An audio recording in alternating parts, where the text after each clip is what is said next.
All right, guys. So today we're going to take a look at a final table spot. You can see here, this is a final table, and we have the low jack with 20 bigs, the high jack with 20 bigs, cut off with 10 bigs.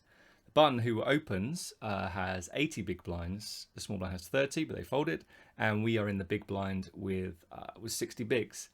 And today's video, I really want to show you, I think the 3 or 4 things to think about when you're choosing to 3-bet or to jam in high pressure ICM situations. So let's just take a look at our range here. Now you might be surprised to see that we're supposed to flat kings 100% of the time, queens 100% of the time, jacks 100% of the time. Our risk premium here against the one player at the table who covers us and who can bust us is really, really high.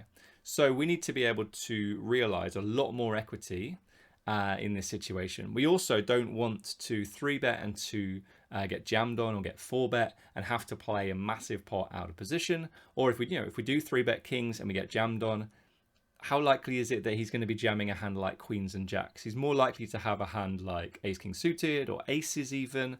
Those hands can definitely 4-bet as well. Maybe he isn't supposed to jam at all. If you look at our 3-betting range, I wouldn't want to jam too many hands. I think you can do a lot better with a small 4-bet.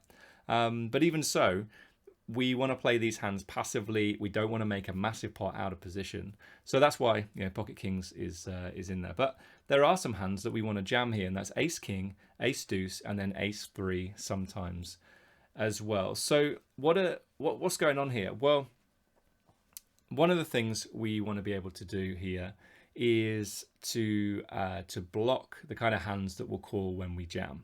So when we jam ace king, we're blocking aces, we're blocking kings, we're blocking ace king. So that seems to be a pretty good situation for us. When we jam a hand like ace deuce, well, we're still blocking aces and we're still blocking ace king, so that's pretty good. Another thing we want to think about is, are we unblocking the hands that are going to fold? So when we jam a hand like ace deuce, he doesn't have too many deuce X hands that he opens in the first place, but he does have a lot of like 9x hands that he opens and 10x hands. So we don't want to be jamming like ace 9 off, ace 10 off in that situation. Let me just show you what his range looks like for calling. So once we jam, this is what he calls with, right? So kind of 10s plus ace king. You can see that he's opening some, suited 2x and some offsuit 2x as well. But we've got a lot of deuce X hands missing from this range. So taking a deuce is pretty nice because it unblocks hands that are going to raise fold. And you can see there are a ton of hands that are going to raise fold in this situation. One more thing to think about in this spot is, do we get better hands to fold? If we're jamming ace deuce, we're getting ace 3. If we jam ace deuce, we're getting ace 3 through ace queen to fold. And that seems to be a pretty big win for us, all right? So that's definitely a win. We're also getting pairs, 10s sometimes, but also 9s through 2s to fold as well. So these are the 3 things then I think you want to think about. If you are bluffing, can you get better hands to fold? So if you jam ace deuce, can you get better ace X hands to fold?